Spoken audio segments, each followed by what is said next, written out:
आज का आपका टॉपिक है distribution system. Distribution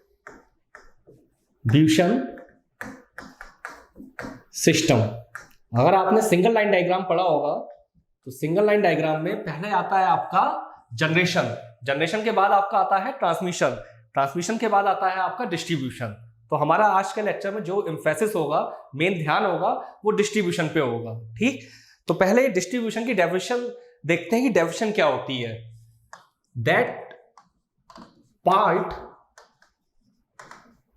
of power system which distribute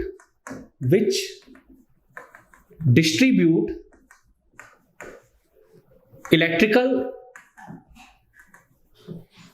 power to local use is called distribution system। ठीक, अब डिस्ट्रीब्यूशन सिस्टम का एक डायग्राम बनाते हैं हम, और उस डायग्राम से पहले आपको तीन टर्म्स बताता हूं जो बहुत ही इंपॉर्टेंट है एग्जाम के पॉइंट ऑफ व्यू से। फीडर, ठीक, सेकंड है आपका डिस्ट्रीब्यूटर, थर्ड है आपका सर्विस मेन। इसमें से ऑब्जेक्टिव क्वेश्चन पूछे जाते हैं। तो देखिए,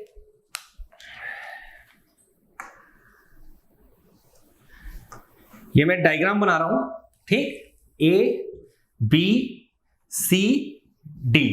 ठीक, इसमें बीच में मैंने एस लिखा और ये मैंने टेपिंग निकाल दी है। ये सारी आपकी टेपिंग्स हैं,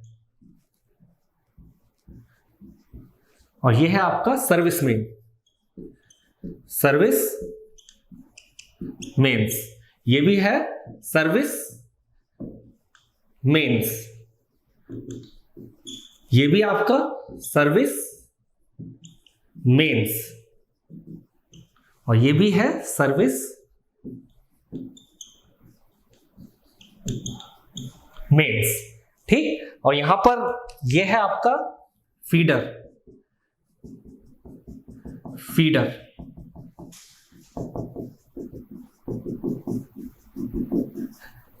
ये भी है। ये डायग्राम बना रखा है। तो देखिए, सबसे पहले फीडर आपका क्या होता है। फीडर बेसिकली आपका एक कंडक्टर होता है जो सब स्टेशन से लेके लोकल यूज जहां पे हो रहा है वहां तक पावर की सप्लाई करता है। तो feeder is a conductor, feeder is a conductor which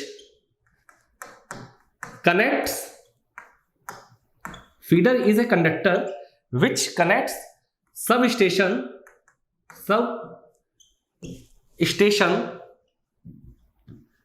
to local area। सही, ट्रांसमिशन कहीं से हो रहा होगा, वहां से जो सब स्टेशन बना होगा सिटी में या सिटी के पास, सबसे पहले वहां पे सप्लाई आएगी, यानी यहां पे आएगी।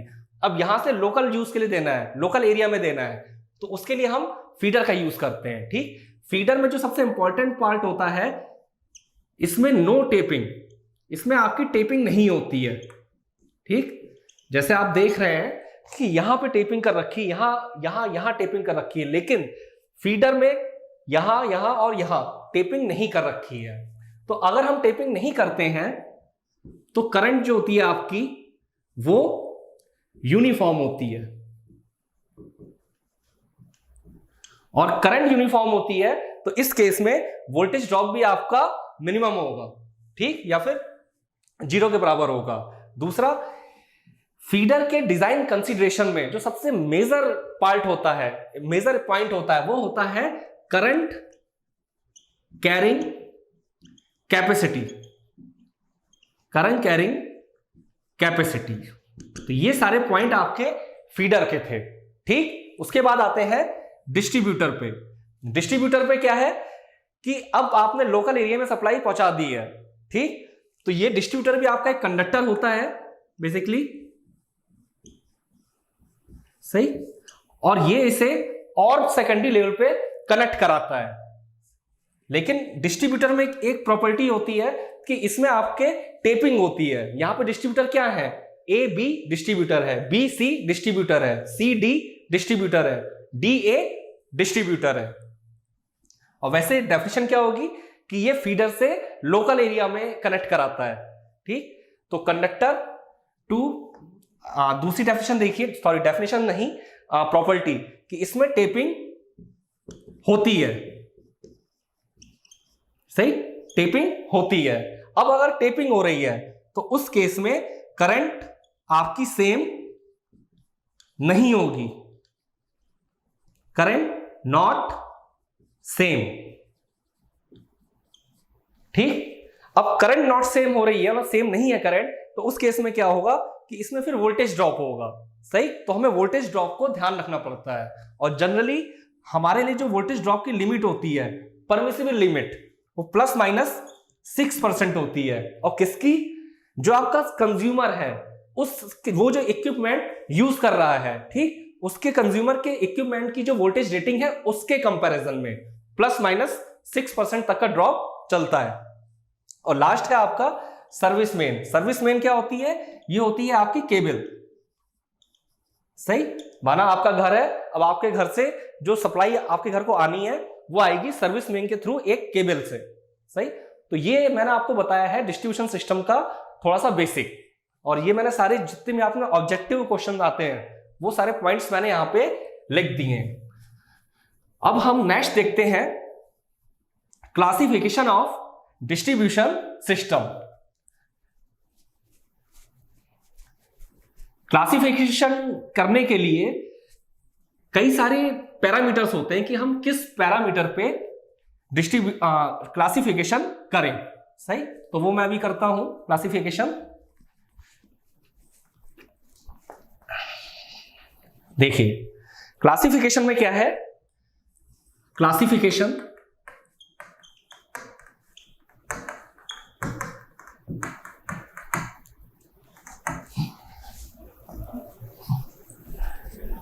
देखिए पहला है आपका करंट की क्या नेचर है, मींस नेचर ऑफ करंट, इसके बेसिस पे कर सकते हैं। ठीक है, सेकंड क्या है आपका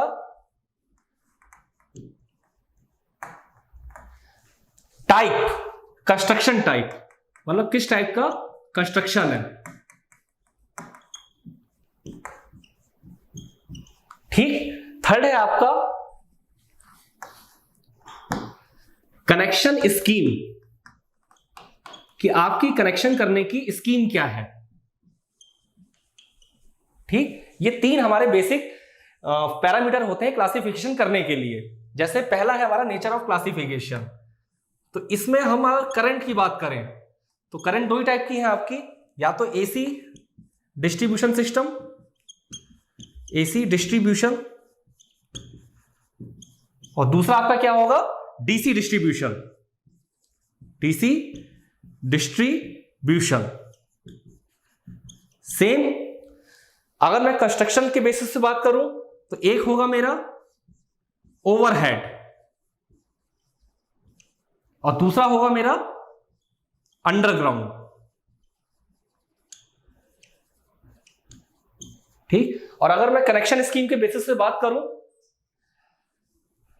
तो इसमें आपका एक होगा रेडियल, एक होगा आपका रिंग मेन,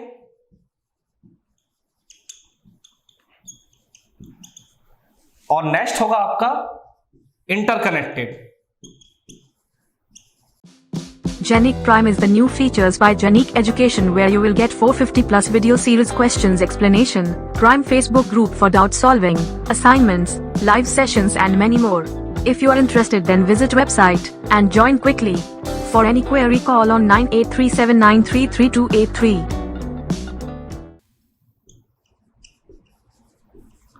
ठीक, ये क्लासिफिकेशन है। इसका थोड़ा सा और सब क्लासिफिकेशन करते हैं तो एसी की अगर बात करें, एसी डिस्ट्रीब्यूशन की, तो एसी में आपका हो जाता है प्राइमरी और सेकंड हो जाता है आपका सेकेंडरी। अगर प्राइमरी डिस्ट्रीब्यूशन सिस्टम की बात करें तो इसमें बेसिकली 3 फेज 3 वायर सिस्टम हम यूज करते हैं। और सेकेंडरी डिस्ट्रीब्यूशन सिस्टम की बात करें तो इसमें हम 3 फेज 4 वायर इसका यूज करते हैं। ठीक, प्राइमरी डिस्ट्रीब्यूशन जनरली 11 kV या फिर 3.3 kV या फिर 6.6 kV के लिए यूज करा जाता है। और अगर सेकेंडरी डिस्ट्रीब्यूशन सिस्टम की बात करते हैं तो ये बेसिकली 230 और इधर 400 वोल्ट, केवी नहीं है, वोल्ट है, वोल्ट के लिए यूज करते हैं। ठीक, डीसी डिस्ट्रीब्यूशन सिस्टम की बात करें तो डीसी में भी आपके 2 पार्ट होंगे। ठीक, एक होगा आपका डीसी 2 वायर, डीसी 2 वायर, और एक होगा आपका डीसी 3 वायर। ठीक, डीसी 2 वायर और डीसी 3 वायर में देखते हैं थोड़ा सा कि क्या डिफरेंस आ जाता है। तो वो चीज देखिए, डीसी 2 वायर में बेसिकली 2 कंडक्टर होते हैं, एक आपका होता है पॉजिटिव कंडक्टर और एक होता है नेगेटिव, या फिर एक फॉरवर्ड एक रिटर्न। तो ये आपके 2 कंडक्टर जा रहे हैं, बीच में हमने लोड लगा दिया है।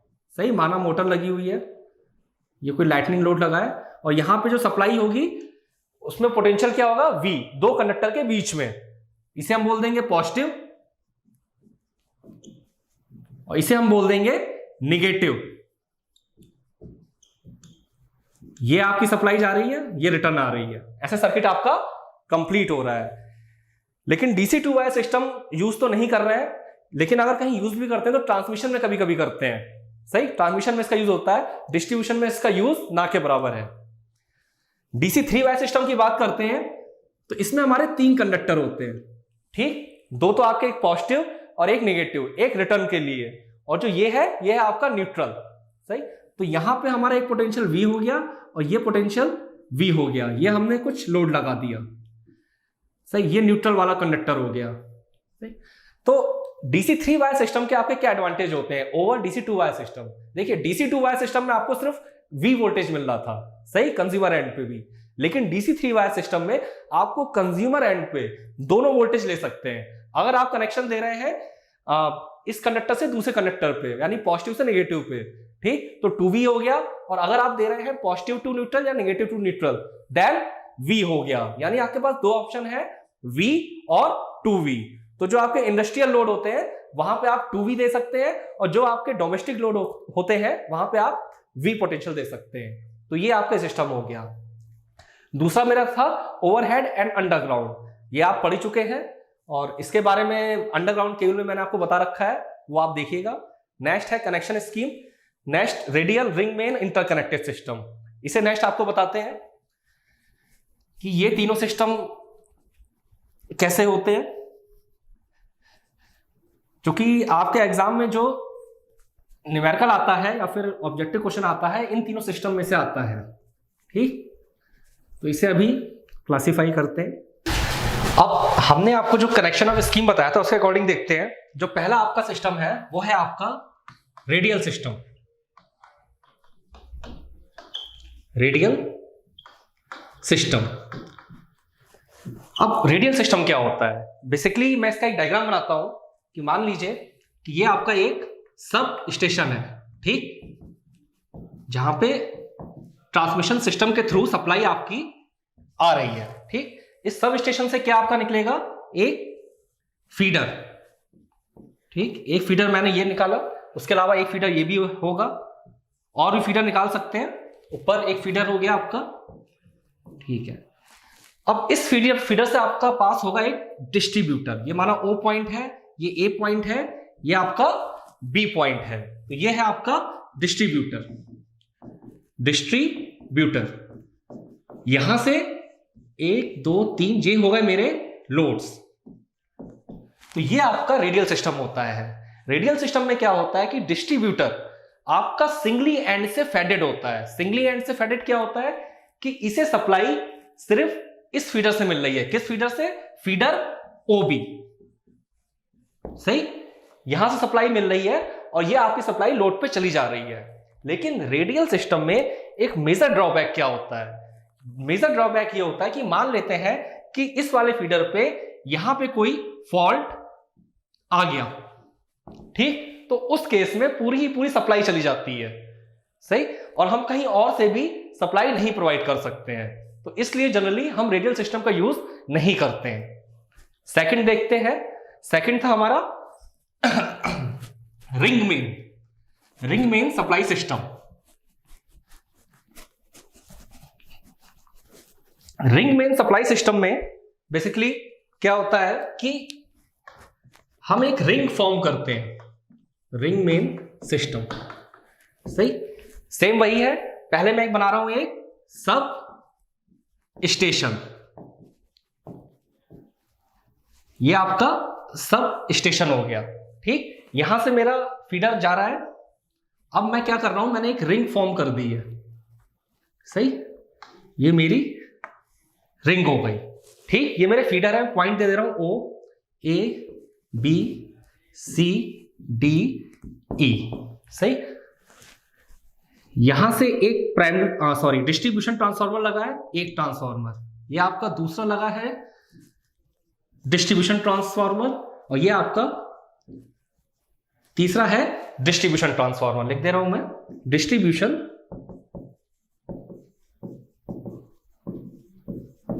ट्रांसफार्मर, ठीक। तो ये आपके डिस्ट्रीब्यूशन ट्रांसफार्मर लगे हुए हैं, और यहां से मैं लोड को सप्लाई दे रहा हूं।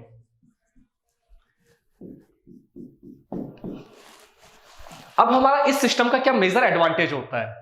इसका मेजर एडवांटेज ये होता है कि अगर मान लेते हैं यहां की बात करें तो यहां पे माना कोई फॉल्ट आ गया, मैंने इसे एम पॉइंट बोल दिया, सही। अब अगर यहां पे फॉल्ट आ गया है तो उस केस में क्या होगा कि यहां पे सप्लाई नहीं जाएगी अगर रेडियल सिस्टम होता, लेकिन रिंग मेन में ऐसा नहीं होता है। अब जो सप्लाई जानी होगी, पहले जो सप्लाई आपकी ऐसे जा रही थी, वो सप्लाई अब आपकी ऐसे होते हुए ऐसे ऐसे इस पाथ के थ्रू यहां चली जाएगी, यानी जैसे ही फॉल्ट आएगा इतना पार्ट आपका आइसोलेट हो जाएगा, सही। फिर इसकी रिपेयरिंग होगी, जब रिपेयरिंग हो जाएगी तो फिर से हम फॉल्टी पार्ट जो हमारा अब हेल्दी हो जाएगा उसे हम वापस दोबारा अपने सिस्टम में करेक्ट कर देंगे, ठीक। लेकिन जो हमारा रेडियल सिस्टम था उसमें ऐसा नहीं था, उसमें अगर फॉल्ट आ गया तो आपकी सप्लाई रुक जाएगी, और जब तक उसकी रिपेयरिंग नहीं होगी तब तक सप्लाई नहीं जाएगी, जबकि रेडियल में आपकी हम दूसरे पाथ के थ्रू सप्लाई फेड करा सकते हैं, सही। तीसरा सिस्टम क्या था आपका? तीसरा था आपका इंटरकनेक्टेड